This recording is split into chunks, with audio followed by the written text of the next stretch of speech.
All right. Well, hi, y'all. My name is Shanique, and I'm from Blavity Shadow and Act. How are your hearts today? Oh, Good. very good. Thank you, Shanique. Yes, of course. Well, my heart is full that I'm talking to you all. Aw. I love the series. And so, Andrew, I want to start with you because the love and power of brotherhood is a theme that echoes so loudly in Wonder Man. But why was it important to also talk about the highs and lows and the nuances of brotherhood as well?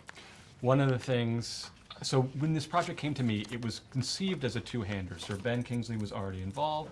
We were trying to figure out who Simon Williams was, but I knew it was really going to be about a relationship between these two guys. And so thinking about those times in your life when you are the most open to having some random person come in, when you feel like an outsider, the idea that Simon really didn't have many friends or none growing up, to me, that made him sort of ripe to have a real meaningful relationship with Sir Ben and with Trevor.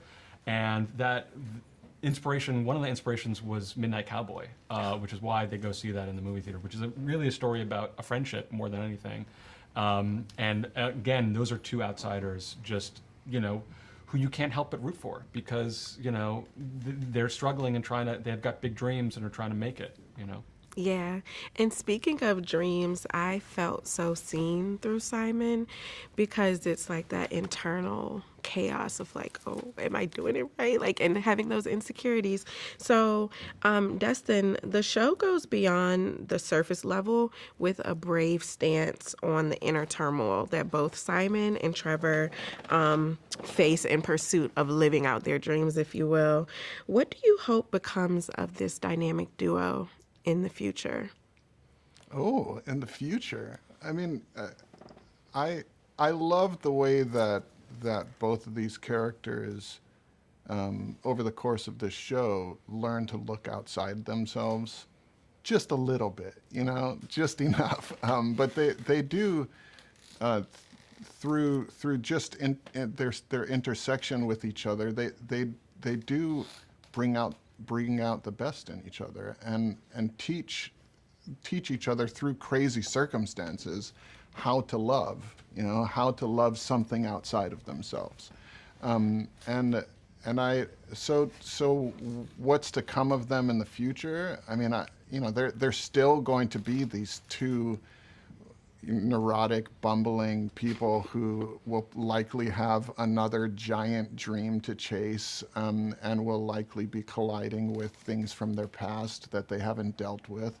But seeing them do that and stumble through it together is just so fun, entertaining, and also just feels so relatable to me. So I'm very excited. Yeah, and speaking of relatability, just again, staying on the whole notion of chasing your dreams, what I found to be fascinating is that it's a lesson there about letting people in the pursuit of the dream, because we become so laser focused on the thing. So I guess my question to wrap is, how do you hope those watching look at dreams from like having watched all 8 episodes of Wonder Man?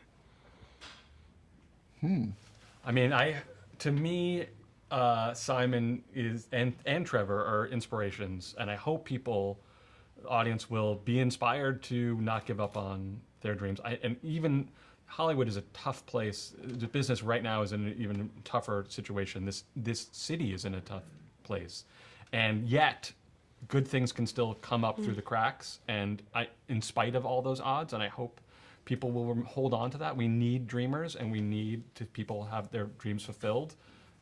Yeah.